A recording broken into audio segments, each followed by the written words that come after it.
Mateo capítulo 7, de los versículos del 1 al 6.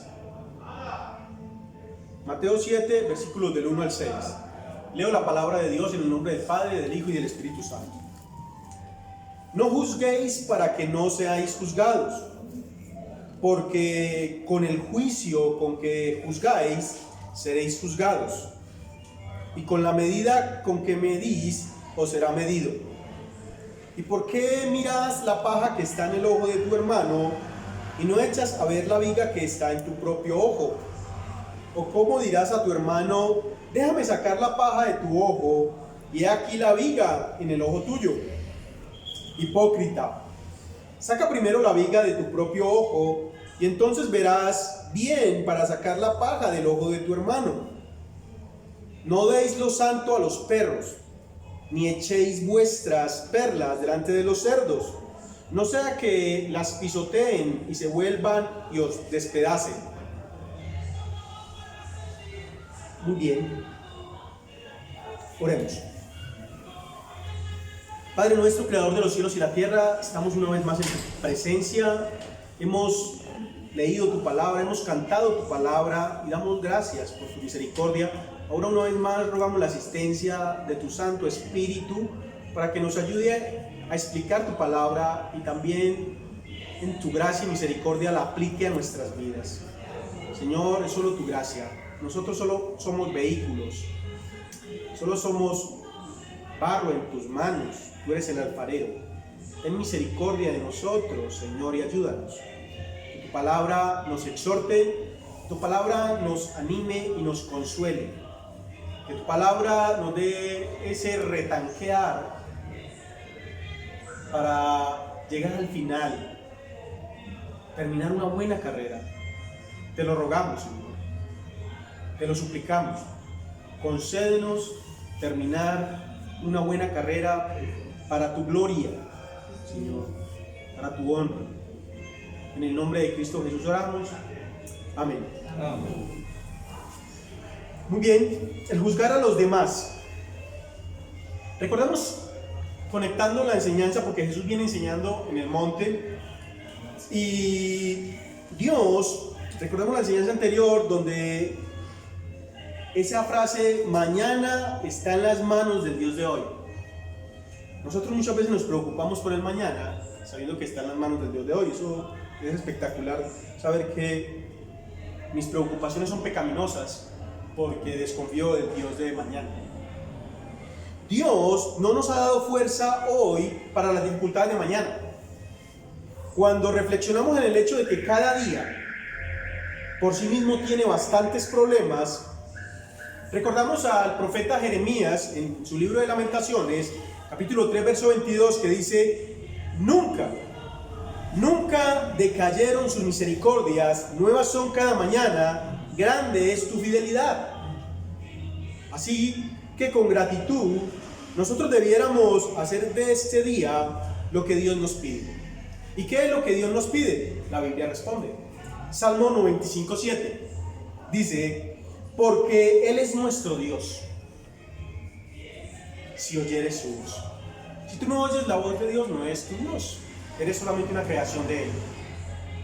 Él es nuestro Dios, si oyeres su voz. Y no permitamos, porque es nuestra responsabilidad ante un Dios soberano, no permitamos que el afán por el mañana afecte nuestra relación con Dios. Hoy comenzamos con el capítulo 7, Jesús y el juzgar a los demás. Vamos a aprender y que el Espíritu Santo aplique esta verdad a nuestra vida. El mandato de Jesús de no juzgar a los demás podría ser el más ampliamente citado de sus dichos, aunque casi invariablemente se cita descuidando totalmente el contexto anterior y el posterior. Aquí, en esta declaración de Jesús, no juzguéis para que no seáis juzgados, muchas personas usan este versículo en un intento de silenciar a sus críticos, interpretando que Jesús quería decir: usted no tiene el derecho Usted no tiene el derecho de decirme que estoy equivocado. Tomado en forma aislada de lo que dice la palabra toda, o de lo que el mandato de Jesús quería decir porque es un mandato: no juzguéis, no adulteréis, no mintáis, no tengas dioses ajenos. Eso es un mandato: no juzguéis. Entonces es un intento por silenciar a nuestros críticos. Cristo no prohíbe la crítica, ni la expresión de opiniones, ni que condenemos lo que está mal hecho. Lo que prohíbe es la censura implacable que pasa por alto las faltas propias, mientras que asume el papel de un supremo juez de los pecados de los demás. Estamos en el deber de examinarlo todo y formar conceptos claros y verdaderos. Examinarlo todo con conceptos claros y verdaderos. Jesús y el juzgar a los demás. Así que le invito nuevamente para que me sigan la palabra de Dios en el Evangelio de Mateo. Vayamos versículo a versículo y expongamos la palabra de Dios. Dice el versículo 1: no juzguéis para que no seáis juzgados. El mandamiento bíblico de que no juzguemos a los demás no significa que no podamos mostrar discernimiento. No mucho después de que Jesús dijo no juzguéis, afirmó: no deis lo santo a los perros. Y eso es juzgar. Ni echéis vuestras perlas delante de los cerdos. Eso es juzgar. Poco después, en el mismo sermón, dice: guardaos de los falsos profetas. Está juzgando. Por sus frutos los conoceréis. Y la pregunta que surge es: ¿cómo vamos a discernir quiénes son los perros, quiénes son los cerdos y quiénes son los falsos profetas? A menos que tengamos la capacidad de hacer un juicio sobre las doctrinas y los hechos. Jesús no está dando permiso para distinguir, Jesús nos está dando permiso para distinguir entre el bien y el mal. Una vez más, en el creyente se está restaurando lo que Adán y Eva perdieron en el jardín del Edén. Poder discernir entre el bien y el mal. La Biblia claramente enseña que la verdad es objetiva, eterna e inseparable del carácter de Dios. Cualquier cosa que contradiga la verdad es mentira. Pero desde luego, llamar a algo mentira es juzgar. Llamar a algo mentira es juzgar. Decir que el adulterio o el asesinato o la mentira son pecados es igualmente juzgar. Pero también es estar de acuerdo con Dios. Es estar de acuerdo con Dios. Cuando Jesús habló de no juzgar a los demás, no quería decir que no se pueda identificar el pecado como lo que es, con base a la definición de pecado que Dios da. Y el mandamiento bíblico de que no juzguemos a los demás no significa que no deba haber ningún mecanismo para lidiar con el pecado. La Biblia tiene todo un libro titulado Jueces. Y la palabra jueces es de juzgado. La palabra jueces, los jueces del Antiguo Testamento eran puestos por Dios mismo. Jueces capítulo 2, verso 18 dice: y cuando Jehová les levantaba jueces, Jehová estaba con el juez. Y esos jueces estaban puestos por Dios para juzgar al pueblo. Juan capítulo 7, versículo 24, dice la palabra de Dios: no juzguéis según las apariencias.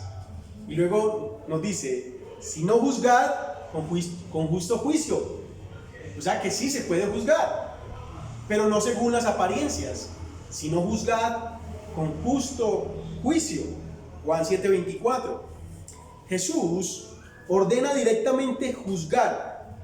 Y aquí tenemos una pista sobre el tipo correcto versus el tipo incorrecto del juicio. Hablábamos en el mensaje anterior que hay preocupaciones y afanes incorrectos, pero hay preocupaciones y afanes correctos. Y hoy vemos, en este caso, el juicio superficial es malo. Juzgar a alguien con base solo en las apariencias es pecado. Yo supongo. Yo creo. Pero no tiene nada claro. Es pecado. Es pecado. Y es lo que nos dice Juan 7:24. No juzguéis, sino con justo juicio. Es absurdo sacar conclusiones antes de investigar los hechos. O sea, vaya e investigue antes de suponer. Vaya e investigue. Proverbios capítulo 18, verso 13 dice que el hacer esto es una necedad y una vergüenza responder antes de escuchar. O sea, no dejamos hablar y ya estamos juzgando o criticando. Dice que es una necedad y una vergüenza. Proverbios 18:13. El juicio hipócrita es malo, porque Dios está condenando una y otra vez a los hipócritas fariseos. Y esta palabra hipócrita es mentiroso. El juicio mentiroso es malo. El mandato de Jesús de no juzgar a los demás en Mateo 7:1 está presidido por comparaciones como los hipócritas. O sea, una y otra vez Jesús nos está diciendo que no seamos como ellos. Mateo capítulo 6, verso 2 dice: cuando pues des limosna, no hagas tocar trompeta delante de ti como hacen los hipócritas. El verso 5 dice: y cuando ores, no seas como los hipócritas, porque ellos aman el orar en pie en las sinagogas. En el verso 16 nos dice: y cuando ayunéis, no seáis austeros como los hipócritas. O sea, no sean mentirosos. No sean mentirosos. Y todo esto está seguido por una advertencia. No sean como ellos. No sean hipócritas. Cuando señalamos el pecado de otros, mientras cometemos el mismo pecado, nos condenamos a nosotros mismos. Alguien decía que cuando tú señalas así, 3 dedos señalan hacia ti. Nos condenamos a nosotros mismos. Romanos capítulo 2, el apóstol Pablo en su carta, verso 1 dice: por lo cual eres inexcusable, oh hombre, quien quiera que seas tú que juzgas, pues en lo que juzgas a otros te condenas a ti mismo, porque tú que juzgas haces lo mismo. Tú que juzgas haces lo mismo. Verso 2 dice: porque con el juicio con que juzgáis seréis juzgados, y con la medida con que medís os será medido. El juicio santurrón, o sea, hipócrita, el juicio santurrón, la persona que muestra una devoción exagerada y posiblemente falsa, es malo. Estamos llamados a la humildad. Y Dios resiste a los soberbios. Santiago capítulo 4, verso 6 dice que Dios resiste a los soberbios. El fariseo de la parábola de Jesús sobre el fariseo y el publicano, este publicano confiaba en sus obras y él decía, era soberbio: gracias Dios porque no soy como este. Gracias Dios porque no soy como este. Él confiaba en su propia justicia y desde esa orgullosa posición juzgó al publicano. Dios ve el corazón. Dios conoce nuestro corazón y vemos que por la parábola el publicano salió justificado, pero el fariseo no. Dios se negó a perdonar al fariseo. Esto lo vemos en Lucas 18:9. Ahora, el juicio falso es malo. El juicio falso es malo. La Biblia claramente prohíbe dar falso testimonio. Proverbios 19:5, como dijo, nos prohíbe dar falso testimonio. Y de ahí que en muchas cortes todavía se usa el jurar sobre una Biblia. Eso se ve mucho en los Estados Unidos. Pablo, en su carta a Timoteo, capítulo 3, verso 2, dice, Pablo a Timoteo dice, que a nadie difamen, que no sean pendencieros, sino amables, mostrando toda mansedumbre para con todos los hombres. En el verso 3 le dice, porque nosotros, dice Pablo, y inclúyela ahí, porque nosotros también éramos en otro tiempo, y yo creo que también nosotros nos incluimos ahí. Éramos insensatos, rebeldes, extraviados, esclavos de concupiscencias y deleites diversos, viviendo en malicia, envidia, aborrecibles y aborreciéndonos unos a otros. Dice Pablo que él era así, que nosotros también somos así. Jesús dice que debemos examinar nuestras motivaciones y conductas en vez de criticar a los demás. Analízate tú primero. Y eso es lo que quiere decir cuando dices, en otra versión dice, saca el tronco que hay en tu ojo. Saca el tronco que hay en tu ojo para que puedas ir y soplar la pelusa que hay en el ojo de tu hermano. Pero somos muy llamados a mirar un tronco en el ojo del otro y en nosotros ver una pelusa. Y lo que Dios está diciendo, no, el tronco lo tienes tú. El tronco lo tienes tú. Lo que nos molesta en otros son con frecuencia los hábitos que no nos gustan a nosotros mismos. Analice eso. Lo que nos molesta en otros son con frecuencia los hábitos que no nos gustan a nosotros mismos.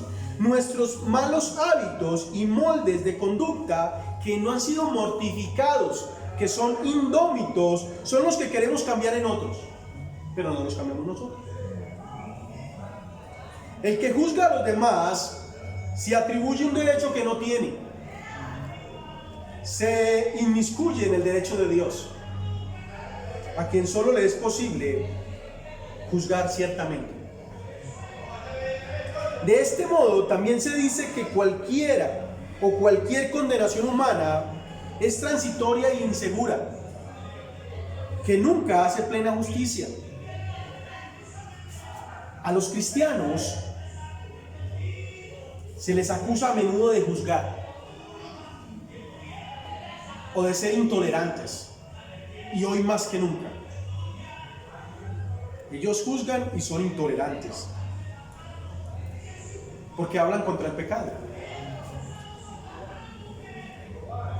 Pero oponerse al pecado no es malo,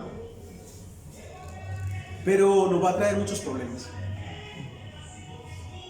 Nos va a traer separaciones familiares, nos va a traer separaciones de amistades, nos va a traer separaciones en los trabajos, nos va a traer muchas separaciones el oponerse al pecado. Miren, a Juan el Bautista, el oponerse al pecado incurrió en la ira de Herodías cuando habló contra el adulterio. Juan le dijo, mire, el esposo que tiene no es tu esposo, tú eres una adúltera. Juan le dijo así, y eso todos dijimos, wow, pero eso a él le hizo que le botaran la cabeza después.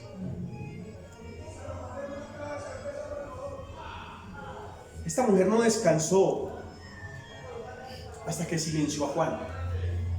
Y eso nos va a pasar a muchos, y le está pasando ya a muchos cristianos. Los van a silenciar. Van a silenciar al cristiano, pero no van a silenciar la verdad. Amén. Eso es lo que va a pasar. Con el tiempo ella silenció a Juan, pero no pudo silenciar la verdad. Y el profeta Isaías, en el capítulo 40, verso 8, dice de la siguiente manera: la hierba se seca, y usted y yo somos hierba. La hierba se seca, la flor se marchita, mas la palabra del Dios nuestro permanece para siempre. La verdad no van a silenciarla. Verso 3. Síganme en el verso 3. ¿Y por qué miras la paja que está en el ojo de tu hermano y no echas a ver la viga que está en tu propio ojo? ¿O cómo dirás a tu hermano, déjame sacar la paja de tu ojo y aquí la viga en el ojo tuyo?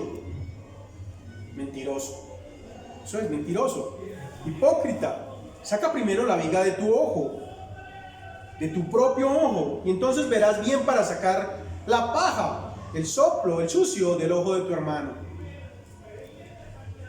En esta voluntad, con frecuencia no notamos las propias debilidades nuestras y solamente vemos las otras de los hermanos gigantes. Eso es lo que Jesús está diciendo. Mírate tu debilidad. Mira tu debilidad. Mírate primero a ti, dice Jesús, y corrige tu propia vida. O sea, mírate primero a ti y corrige tu propia vida, y cuando ya lo hayas logrado, entonces también puedes ayudar al hermano. En los aviones le dicen a uno, auxíliese, coja y póngase los secos primero y luego auxilie al otro. Eso es algo como una ley natural. O sea, mire, límpiese su suciedad y luego vaya y ayude al hermano. Vaya y ayude al hermano. Si procedes de otra manera, eres un mentiroso, eres un hipócrita, que parece que quiere parecer mejor de lo que realmente eres. Verso 6. Dice la palabra, no deis lo santo a los perros, ni echéis vuestras perlas delante de los cerdos, no sea que las pisoteen y se vuelvan y os despedacen. Las dos figuras literarias que se usan aquí, o los dos símiles, perros y cerdos, para el contexto judío y aún para muchas culturas el día de hoy, estos animales eran inmundos. Los perros y los cerdos eran animales inmundos. No son los que hoy vemos en las casas, en los hogares. Pero para este contexto, estos animales eran comparados con inmundicia, perros y cerdos. Esto se refiere a invitar a no creyentes, pero quiero aclarar, porque nuestro objetivo es evangelizar a no creyentes. Pero hay personas no creyentes los cuales son completamente indiferentes a unirse a la práctica religiosa. Y esto se refiere a echar vuestras perlas, aquellos que se burlan de Dios. Hay muchas cosas que aprender en esto. Esta semana meditaba y hacía mucho tiempo Dios me vino ya inquietando, porque sinceramente Hollywood sí es una basura completa. La manera como usa el nombre de Dios en vano una y otra vez en las películas sin necesidad. Es impresionante, una burla. Entonces eso es echarle las perlas cuando tú participas de ello. Se refiere a invitar a no creyentes completamente indiferentes a unirse a prácticas de la religión. También significa ofrecer tu generosidad o tu delicadeza a alguien que no sabe apreciarlo. Es cuando intentas ofrecer conocimientos muy avanzados a gente que no está preparada para recibirlos o ni siquiera está interesada en ellos. Jesús se estaba refiriendo que las cosas santas de Dios son para Dios, no son para los perros, ni son para los cerdos, sino para los santos. Y las perlas quieren decir los misterios de Dios, que es el Evangelio. Es el Evangelio. Los misterios de Dios, el Evangelio. Los misterios de Dios son para aquellos que están dispuestos a valorar las riquezas de los misterios de Dios, no para los hombres malvados que se endurecen ante los misterios de Dios y maldicen en el camino la fe de Cristo. Nosotros tenemos una gran responsabilidad y aquellos hombres nos apartamos y oramos por ellos. ¿Sí me entienden? Nosotros oramos por ellos porque es bien pesado y difícil Cuando las personas no quieren, entonces mejor tome distancia y ore por esta persona. Ore por ella, porque es Dios al final el que le va a dar la salvación. Amén. Lamentablemente, no todos los seres humanos valoran las perlas de Dios contenidas en las Escrituras. Y sabemos que eso es una realidad por nosotros mismos. Nuestra naturaleza pecaminosa tiende a enjuiciar a otros. De este juicio se origina fácilmente la condenación. A esto se refiere Jesús cuando prohíbe juzgar al prójimo. El motivo de esta prohibición es que no seamos juzgados nosotros, es decir, no seamos condenados con especial rigor. Alguien escribió de esta manera: más vale callar 10 veces que hablar injustamente una vez. Y he escuchado decir que si no vas a hablar bien de alguien, mejor no hables. Solo quien perdona al prójimo puede también confiar en el perdón de Dios. Solo quien perdona al prójimo puede confiar en el perdón de Dios. Aquí se aplica al juicio este principio: perdona para que seas perdonado. Perdona para que seas perdonado. La misma sentencia con que grabamos al hermano, Dios la pronuncia sobre nosotros. Y es una sentencia con juicio. Si no perdonas, no vas a ser perdonado. Con la medida que aplicamos o que damos al hermano, Dios también nos medirá a nosotros.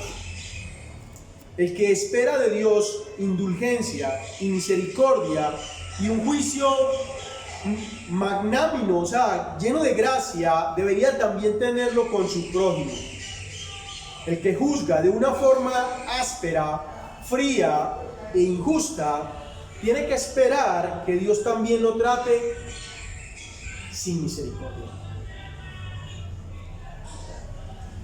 La pregunta que surge es: ¿qué sería de nosotros si Dios nos trata como tratamos con frecuencia a nuestro prójimo? ¿Qué sería de nosotros? ¿Qué sería de nosotros? Lo que nuestro Señor Jesucristo se propuso condenar fue la murmuración y las costumbres de poner faltas y a esa inclinación de culpar a otros, culpar a los demás por ofensas superficiales.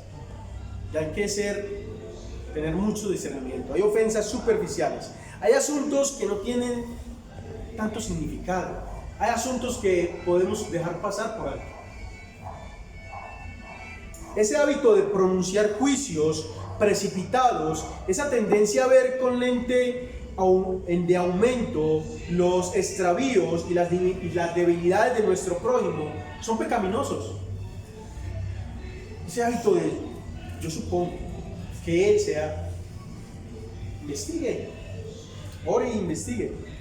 He aquí lo que nuestro Señor prohibió. Esa era una falta muy común entre los fariseos y los hipócritas, y esta falta ha prevalecido desde aquel entonces hasta nuestros días.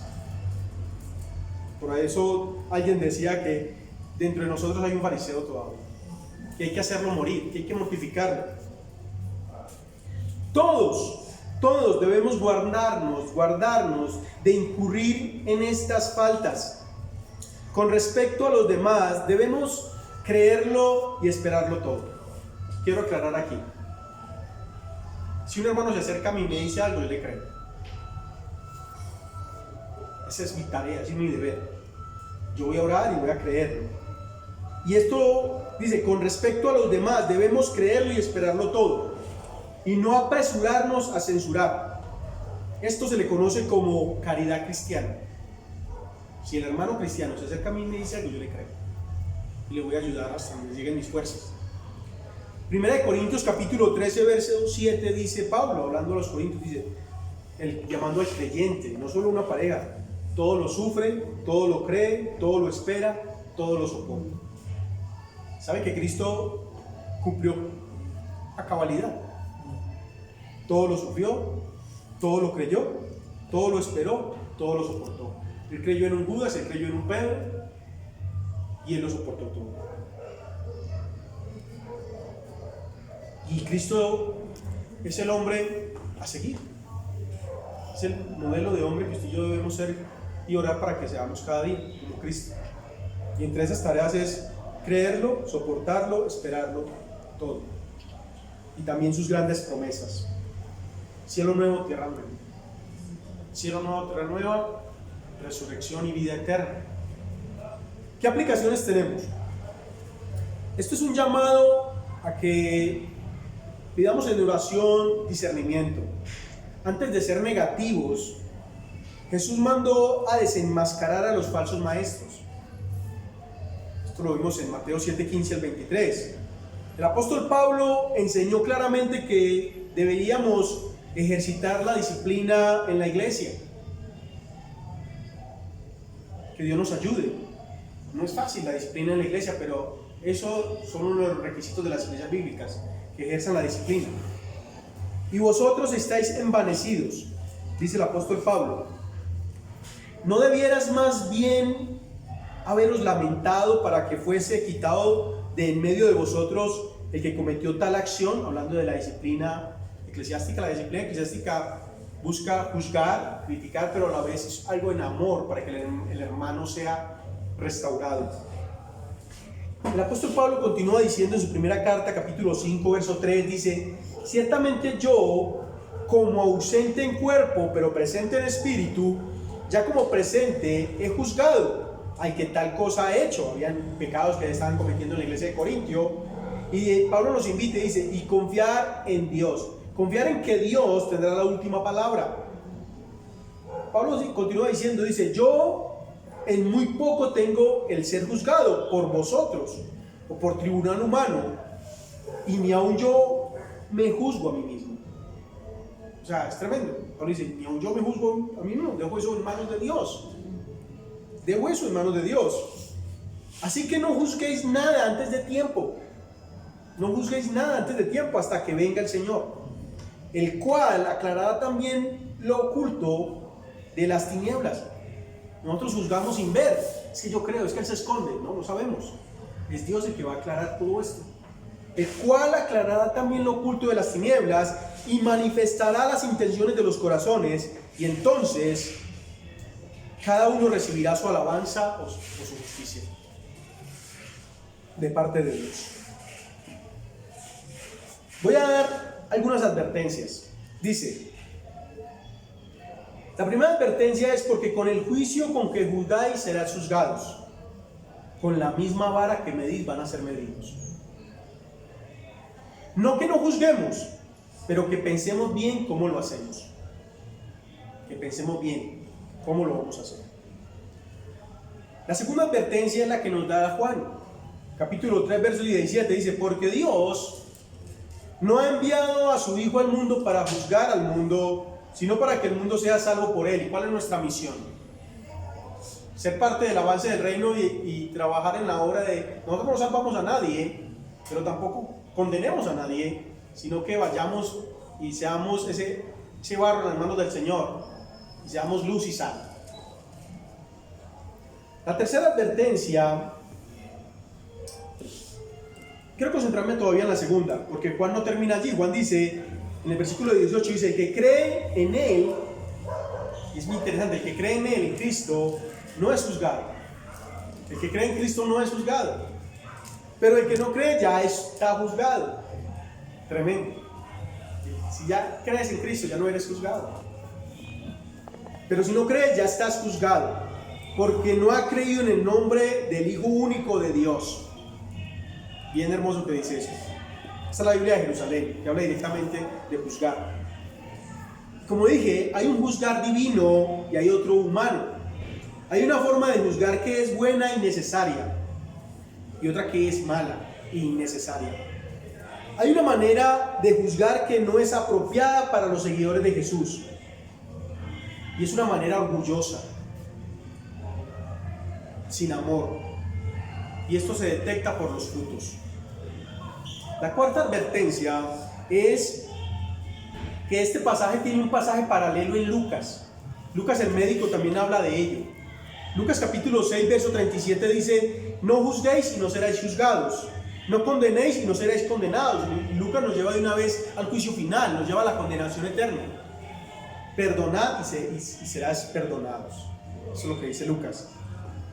La quinta advertencia dice, debemos tener mucho cuidado de no caer en esa forma poco cristiana de juzgar a los demás. Sin embargo, no debemos dejar de usar nuestro juicio, juzgar y discernir, tal como el Señor Jesús nos enseña en su palabra.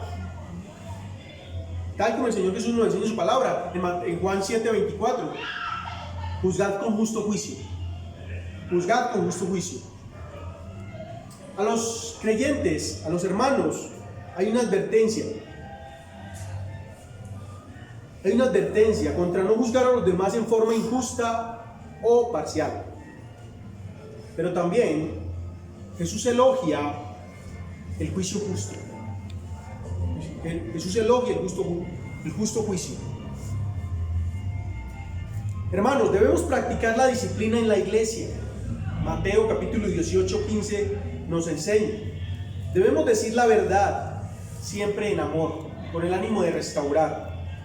Y el apóstol Pablo, a la carta a los Efesios, capítulo 4, verso 15, dice: antes bien, siendo sinceros en el amor, crezcamos en todo hasta aquel que es la cabeza, Cristo. Ser semejantes a Cristo cada día, ese es el llamado. Antes bien, eso es lo que debemos ser. Seamos sinceros en el amor. Crezcamos en todo, que Dios nos ayude y que el Espíritu Santo nos ayude. Y a los amigos que nos visitan por primera vez, que nos acompañan, el llamado es que, amigo, ven a Jesús, no peques más, arrepiéntete de tu pecado. Di que no has experimentado la relación con Dios, arrepiéntete de tu pecado, pide perdón, joven, pide perdón a Dios, ven a Cristo, porque no estás exento de que mañana no abramos nuestros ojos. Hoy estamos, mañana no podremos estar, solamente descansamos en Dios. Por eso el llamado a todos. Hoy tenemos el Dios que siembra, el Dios que tiene abierta la puerta para que entremos y cenemos con Él y Él con nosotros. Ven, amigo, a Jesús, no peques más, arrepiéntete, hoy Dios te perdona. Puede ser un pecado muy grande, Él te lo perdona, puede ser un pecado pequeño y necesitas confesarlo y Él te lo perdona. Ven, amigo, a Cristo. Dios les bendiga. Vamos a orar. Padre, te damos gracias por tu palabra expuesta en esta mañana, Señor.